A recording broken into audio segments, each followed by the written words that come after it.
KPSC ನೇಮಕಾತಿ ಹಗರಣದಲ್ಲಿ ಇಡಿ mega ಭೇಟಿಯನ್ನ ಮಾಡಿದೆ. ಐಎಎಸ್ ಅಧಿಕಾರಿ ಜ್ಞಾನೇಂದ್ರ ಕುಮಾರ್ ಮನೆಯಲ್ಲಿ ಇಡಿ ಅಧಿಕಾರಿಗಳು ಶೋಧವನ್ನ ನಡೆಸಿದ್ದಾರೆ. ಸತತ 4 ಗಂಟೆಯಿಂದ ಇಡಿ ದಾಳಿ, ದಾಖಲೆಗಳ ಪರಿಶೀಲನೆ ಕಾರ್ಯ ಕೂಡ ನಡೀತಾ ಇದೆ. ಜಯಮಾಲ್ ಬಳಿ ಜ್ಞಾನೇಂದ್ರ ಅವರ ಮನೆ ಇದೆ. ಅವರ ಮನೆಯಲ್ಲಿ ಇಡಿ ಅಧಿಕಾರಿಗಳು ತಲಾಶನ್ನ ಮಾಡ್ತಾ ಇದ್ದಾರೆ. ಜ್ಞಾನೇಂದ್ರ ಮನೆಯಲ್ಲಿ ಇಡಿ ಅಧಿಕಾರಿಗಳು ಮೊಕ್ಕಾಂ ಹೂಡಿದ್ದಾರೆ. ಜ್ಞಾನೇಂದ್ರ ಮನೆಯಲ್ಲಿ ಇಡಿಯಿಂದ ದಾಖಲೆಗಳ ಪರಿಶೀಲನೆ ಕಾರ್ಯ ಕೂಡ ನಡೆಸಲಾಗ್ತಾ ಇದೆ. ನೋಡಿ, ಸತತ 4 ಗಂಟೆಗಳಿಂದ ಇಡಿ ಅಧಿಕಾರಿಗಳು, ಐಎಎಸ್ ಅಧಿಕಾರಿ ಜ್ಞಾನೇಂದ್ರ ಅವರ ಮನೆಯಲ್ಲಿ ಇಡಿ ಅಧಿಕಾರಿಗಳು ತಲಾಶನ್ನ ಮಾಡಿದ್ದಾರೆ.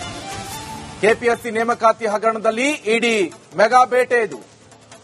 ಐಎಎಸ್ ಅಧಿಕಾರಿ ಜ್ಞಾನೇಂದ್ರ ಕುಮಾರ್ ಮನೆಯಲ್ಲಿ ಇಡಿ ಅಧಿಕಾರಿಗಳು ಶೋಧ ಕಾರ್ಯವನ್ನು ನಡೆಸ್ತಾ ಇದ್ದಾರೆ. ಸತತ 4 ಗಂಟೆಯಿಂದ ಇಡಿ ದಾಳಿ ಇದು. ನೋಡಿ, ನೈಟ್ ಆಗಿದೆ. 1 ಗಂಟೆಯಿಂದ ಮನೆಗೆ ಒಳಗಡೆ ಹೋಗೋಕೆ ಆಗಿಲ್ಲ ಇಡಿ ಅಧಿಕಾರಿಗಳಿಗೆ. ಯಾಕಂತ ಹೇಳಿದ್ರೆ ಮನೆ ಗೇಟು ಕಂಪ್ಲೀಟ್ ಆಗಿ ಲಾಕ್ ಆಗಿದೆ. ಒಳಗಡೆ ಹೋದ್ರೆ ಒಳಗಡೆ ಮನೆ ಲಾಕ್ ಆಗಿದೆ. ಅದಾದ ಮೇಲೆ ಡೂಪ್ಲಿಕೇಟ್ ಕೀಯನ್ನ ಬಳಸಿಬಿಟ್ಟು ಗೇಟ್ ಓಪನ್ ಮಾಡಿ, ಮನೆ ಬಾಗಿಲು ಓಪನ್ ಮಾಡಿ ಅಂತೂ ಇಂತೂ ಒಳಗಡೆ ಹೋದ್ರು. ಅದಾದ ನಂತರ ಈಗ ಈ ಜ್ಞಾನೇಶ್ ಕುಮಾರ್ಗೆ ಸೇರಿರುವಂತಹ ದಾಖಲಾತಿಗಳನ್ನ ಪರಿಶೀಲನೆಯನ್ನ ನಡೆಸ್ತಾ ಇದ್ರು. ಯಾಕೆ ಜ್ಞಾನೇಶ್ ಅವರ ಮನೆ ರೇಡು? ಈ ಅಕ್ರಮ ನೇಮಕಾತಿ ನಡೆದಿದೆ ಎನ್ನುವಂತ ಗುಮಾನಿ. ಸೊ ಈ ಹಿನ್ನೆಲೆಯಲ್ಲಿ ಯಾಕೆ ಅಂತ ಹೇಳಿದ್ರೆ ಈ ಪರೀಕ್ಷೆಯ ಮೇಲ್ವಿಚಾರಣೆ ಜವಾಬ್ದಾರಿಯನ್ನು ಹೊತ್ತವರು ಇದೇ ಐಎಎಸ್ ಅಧಿಕಾರಿ ಜ್ಞಾನೇಶ್ ಕುಮಾರ್. ಸೊ ಈ ನಿಟ್ಟಿನಲ್ಲಿ ಅವ್ರ ಫೋಟೋಸ್ ಕೂಡ ನೀವು ಗಮನಿಸ್ತಾ ಇರಬಹುದು. ಜ್ಞಾನೇಂದ್ರ ಕುಮಾರ್ ಸೊ ಅವರು ಮನೆಯಲ್ಲಿ ಇಲ್ಲದೆ ಇರುವಂತ ಸಂದರ್ಭದಲ್ಲಿ ಸಾಕಷ್ಟು ಡೌಟ್ ಬಂತು. ಎಲ್ಲಿ ಹೋಗಿದ್ರು, ಏನ್ ಕತೆ, ಮನೆಯಲ್ಲಿ ಇಲ್ಲ ಅಂತ ವರದಿ ಕೂಡ ಪ್ರಸಾರ ಆಯಿತು. ಅದಾದ ನಂತರ ಗೃಹ ಸಚಿವ ಪ್ರಿಯಾಂಕ್ ಖರ್ಗೆ ಒಂದು ಸ್ಟೇಟ್ಮೆಂಟ್ ಕೊಡ್ತಾರೆ. ಇಲ್ಲ ಅವ್ರೇನು ಅಪ್ಸ್ಕ್ಯಾಂಡಲ್ ಆಗಿಲ್ಲ, ಎಸ್ಕೇಪ್ ಆಗಿಲ್ಲ.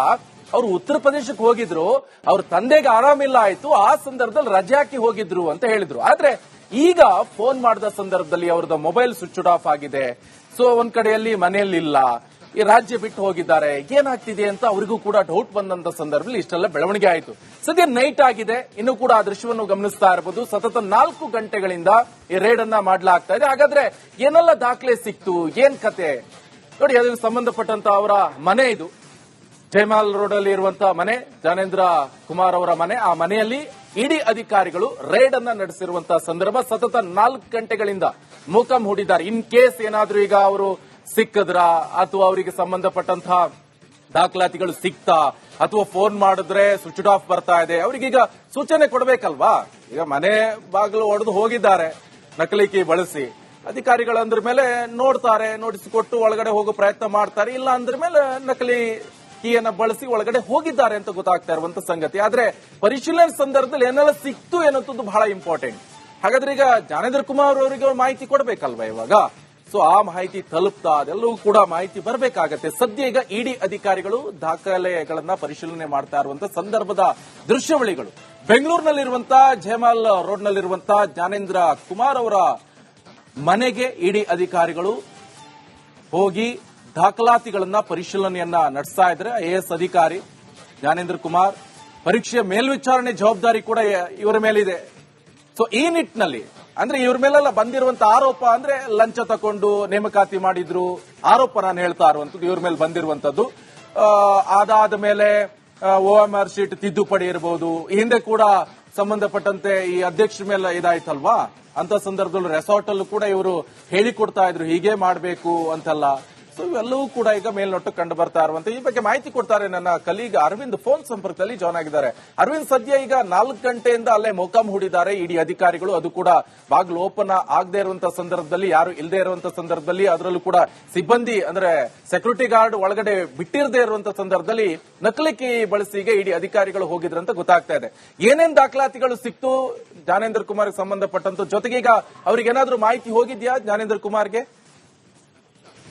ಎಸ್ ನಿಕೇಶ್, ಖಂಡಿತವಾಗ್ಲೂ ಕೂಡ ಇಡಿ ಅಧಿಕಾರಿಗಳು ಸತತ 5 ಗಂಟೆಗಳಿಂದ ಈಗ ಒಂದು ದಾಳಿ ನಡೆಸಿ ಪರಿಶೀಲನೆಯನ್ನು ಕೂಡ ಮಾಡ್ತಾ ಇದ್ದಾರೆ.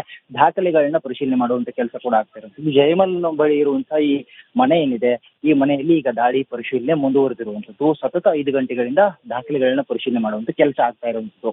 ಈ ಹಿಂದೆ ಈ ಅಧಿಕಾರಿ ಐಎಎಸ್ ಅಧಿಕಾರಿ ಮನೆ ಮೇಲೆ ದಾಳಿ ಮಾಡುವಂತ ಸಂದರ್ಭದಲ್ಲಿ ಮಧ್ಯಾಹ್ನವೇ ಅವ್ರನ್ನ ಸಂಪರ್ಕ ಮಾಡುವಂತ ಪ್ರಯತ್ನ ಕೂಡ ಮಾಡಲಾಯಿತು. ಸೆಕ್ಯೂರಿಟಿ ಲಾಕ್ ಆಗಿದೆ, ಒಳಗಡೆ ಪ್ರವೇಶ ಮಾಡೋದಕ್ಕೆ ಆಗೋದಿಲ್ಲ ಅನ್ನುವಂತ ಒಂದು ಮಾಹಿತಿಯನ್ನ ಅಂತ ಏನ್ ಹೇಳ್ತಾನೆ, ಆಗ ಒಂದು ಕೀ ಮೇಕರ್ ನ ಕರೆಸಿ ಅಲ್ಲಿ ಲಾಕ್ ಓಪನ್ ಮಾಡಿಸುವಂತ ಕೆಲಸವೂ ಕೂಡ ಆಗುತ್ತೆ. ಸ್ಥಳೀಯ ಪೊಲೀಸರಿಗೆ ಮಾಹಿತಿಯನ್ನ ಕೂಡ ನೀಡ್ತಾರೆ. ಆ ಬಳಿಕವಾಗಿ ಒಳಗಡೆ ಅನ್ನುವಂತಹ ಒಂದು ಮಾಹಿತಿಯನ್ನ ಆತ ಏನ್ ಹೇಳ್ತಾನೆ, ಆಗ ಒಂದು ಕೀ ಮೇಕರ್ ನ ಕರೆಸಿ ಅಲ್ಲಿ ಲಾಕ್ ಓಪನ್ ಮಾಡಿಸುವಂತ ಕೆಲಸವೂ ಕೂಡ ಆಗುತ್ತೆ. ಸ್ಥಳೀಯ ಪೊಲೀಸರಿಗೆ ಮಾಹಿತಿಯನ್ನ ಕೂಡ ನೀಡ್ತಾರೆ. ಆ ಬಳಿಕವಾಗಿ ಒಳಗಡೆ ಹೋಗಿ ಆ ಒಂದು ಬಾಗಿಲನ್ನ ತೆರೆದು ಒಳಗಡೆ ಹೋಗಿ ದಾಖಲೆಗಳನ್ನ ಪರಿಶೀಲನೆ ಮಾಡ್ತಾರೆ. ಅಲ್ಲಿರುವಂತಹ ದಾಖಲೆಗಳನ್ನ ಕೆಲ ದಾಖಲೆಗಳನ್ನ ತೆಗೆದುಕೊಂಡು ಹೋಗಿ ಅದನ್ನ ಪ್ರಿಂಟ್ ತೆಗೆದುಕೊಳ್ಳುವಂತ ಕೆಲಸವನ್ನ, ಅಂದ್ರೆ ನಕಲು ಪ್ರತಿಯನ್ನ ಪಡೆದುಕೊಳ್ಳುವಂತ ಕೆಲಸ, ಸಾಕ್ಷ್ಯ ಸಂಗ್ರಹನ ಮಾಡುವಂತ ಕೆಲಸ ಕೂಡ ಮಾಡ್ತಾ ಇರುವಂತದ್ದು. ಮುಖ್ಯವಾಗಿ ಕೆಪಿಎಸ್ಸಿಯ ಒಂದು ಪರೀಕ್ಷಾ ನಿಯಂತ್ರಕ ಆಗಿದ್ದಂತಹ ಈ ಜ್ಞಾನೇಂದ್ರ ಕುಮಾರ್ ಏನಿದ್ರು, ಇವರ ಮೇಲೂ ಕೂಡ ಆರೋಪ ಬರುತ್ತೆ. ಅಂದ್ರೆ ಕೆಪಿಎಸ್ಸಿಯ ಅಧ್ಯಕ್ಷರಾಗಿದ್ದಂತಹ ಶಿವಶಂಕರಪ್ಪ ಸಾಹುಕಾರರ ಮೇಲೆ ಏನ್ ಆರೋಪ ಬರುತ್ತೆ, ಆರೋಪ ಬಂದಂತಹ ಹಂತದಲ್ಲಿ ಇಡಿ ಅಧಿಕಾರಿಗಳು ಸತತವಾಗಿ ದಾಳಿ ಮಾಡ್ತಾರೆ. ಬೇರೆ ಬೇರೆ ಭಾಗಗಳಲ್ಲಿ ಆ ಒಂದು ಕೆಪಿಎಸ್ಸಿಯ ಸದಸ್ಯರು, ದಲ್ಲಾಳಿಗಳು ಜೊತೆಗೆ ಅಭ್ಯರ್ಥಿಗಳ ಮೇಲೆ ಕೂಡ ದಾಳಿಯಾಗಿರುತ್ತೆ. ದಾಳಿ ನಡೆಸಿ ಕೆಲ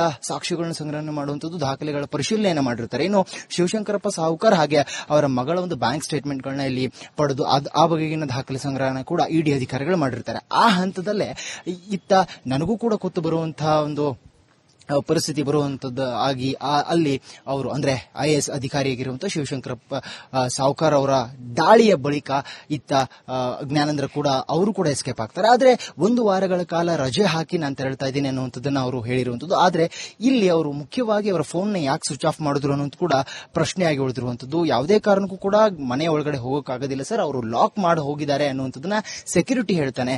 ಆ ಬಳಿಕ ಅವರ ಫೋನ್ ಟ್ರ್ಯಾಕ್ ಮಾಡುವಂಥದ್ದು, ಜೊತೆಗೆ ಅವರನ್ನ ಸಂಪರ್ಕ ಮಾಡುವಂತ ಕೆಲಸ ಮಾಡಿಕೊಳ್ಳಲಾಗುತ್ತೆ. ಸ್ಥಳೀಯರಿಂದ ಅಲ್ಲಿ ಸಾಕ್ಷ್ಯವನ್ನ ಅಂದ್ರೆ ವಿಟ್ನೆಸ್ ನ ಮಾಡ್ಕೊಳ್ತಾರೆ. ವಿಡಿಯೋಗ್ರಫಿ ಮಾಡುವ ಮುಖಾಂತರವಾಗಿ ಆ ಒಂದು ಕೀ ಮೇಕರ್ ನ ಕರೆಸಿ ನಕಲಿ ಕೀಯನ್ನ ಮಾಡಿ ಅದ ಮುಖೇನವಾಗಿ ಆ ಒಂದು ಕೀ ಓಪನ್ ಮಾಡಿ ಮನೆಯಲ್ಲಿ ಹೋಗಿ ಈಗ ದಾಖಲೆಗಳ ಪರಿಶೀಲನೆ ಮಾಡ್ತಾ ಇರುವಂತದ್ದು.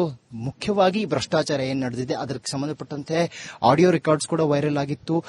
ಅಲ್ಲದೆ ಅಭ್ಯರ್ಥಿಗಳನ್ನ ಒಂದು ಹೋಟೆಲ್ ನಲ್ಲಿ ಇರಿಸಿ ಅಲ್ಲಿ ಅವರಿಗೆ ಕೆಲ ಪತ್ರಗಳನ್ನ, ಕ್ವೆಶ್ಚನ್ ಪೇಪರ್ಗಳನ್ನ ನೀಡಿ ಅಲ್ಲಿ ಅವರಿಗೆ ಪ್ರಾಕ್ಟೀಸ್ ಕೂಡ ಮಾಡಿಸಲಾಗ್ತಿತ್ತು. ಜೊತೆಗೆ ಅವರಿಂದ ಹಣವನ್ನ ಪಡೆದುಕೊಂಡಿದ್ರು. 3 ಹಂತಗಳಲ್ಲಿ ಆ ಒಂದು ಟ್ರಾನ್ಸಾಕ್ಷನ್ ಆಗಿತ್ತು. ಆ ಎಲ್ಲಾ ಬ್ಯಾಂಕ್ ದಾಖಲೆಗಳನ್ನ, ಜೊತೆಗೆ ಇಡಿ ಅಧಿಕಾರಿಗಳು ಯಾವಾಗಲೂ ಕೂಡ ದಾಳಿ ಮಾಡುವಂತಹ ಸಂದರ್ಭದಲ್ಲಿ ಕೆಲ ಸಾಕ್ಷ್ಯಗಳನ್ನ ತಂದು ಸಂಗ್ರಹಣೆ ಮಾಡಿ ಅದನ್ನ ಮುಂದಿಟ್ಟು ಅಲ್ಲಿ ಪ್ರಶ್ನೆ ಮಾಡುವಂತ ಕೆಲಸವನ್ನ ಮಾಡ್ತಾರೆ. ಜೊತೆಗೆ ಇವರ ಬಳಿ ಇರುವಂತಹ ದಾಖಲೆಗಳನ್ನ ಹೋಲಿಕೆ ಮಾಡಿ ಅಲ್ಲಿ ಪರಿಶೀಲನೆ ಮಾಡುವಂತ ಕೆಲಸಗಳು ಕೂಡ ಆಗುತ್ತೆ. ಜೊತೆಗೆ ಅಲ್ಲಿ ಸಿಕ್ಕಂತಹ ದಾಖಲೆಗಳೇನಿರ್ತವೆ ಆ ಎಲ್ಲಾ ದಾಖಲೆಗಳ ನಕಲು ಪ್ರತಿಯನ್ನು, ಅಂದ್ರೆ ಇವರ ಎಲ್ಲಿ ದಾಳಿ ಮಾಡೋದಕ್ಕೆ ಹೋಗ್ತಾರೋ ಅಲ್ಲಿ ಸಿಗುವಂತಹ ದಾಖಲೆಗಳ ನಕಲು ಪ್ರತಿಯನ್ನು ಅವರು ಪಡೆದುಕೊಂಡು ಹೋಗುವಂತ ಕೆಲಸ ಕೂಡ ಇಲ್ಲಿ ಮಾಡುವಂತದ್ದು. ಹಲವು ಕಡೆಗಳಲ್ಲಿ ಇಡಿ ಅಧಿಕಾರಿಗಳು ಕರ್ನಾಟಕದ ಹಲವು ಕಡೆ ದಾಳಿ ಮಾಡಿದ್ರು. ಕೆಪಿಎಸ್ಸಿಯ ಪಶು ವೈದ್ಯಾಧಿಕಾರಿಯ ಒಂದು ಹುದ್ದೆ ನೇಮಕಾತಿಯಲ್ಲಿ ನಡೆದಂತಹ ಬ್ರಹ್ಮಾಂಡ ಭ್ರಷ್ಟಾಚಾರ ಏನಿತ್ತು ಅದಕ್ಕೆ ಸಂಬಂಧಪಟ್ಟಂತೆ ನಡೆದಂತಹ ದಾಳಿ ಇದು.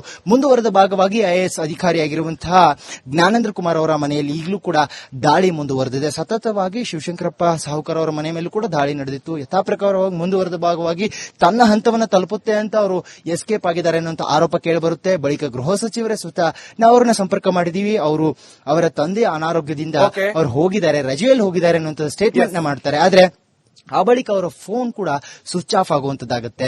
ಮನೆಯತ್ತ ಬಂದು ಇಡಿ ಅಧಿಕಾರಿಗಳು ಸತತವಾಗಿ 2 ಗಂಟೆಗಳ ಕಾಲ ಕಾಯ್ತಾರೆ.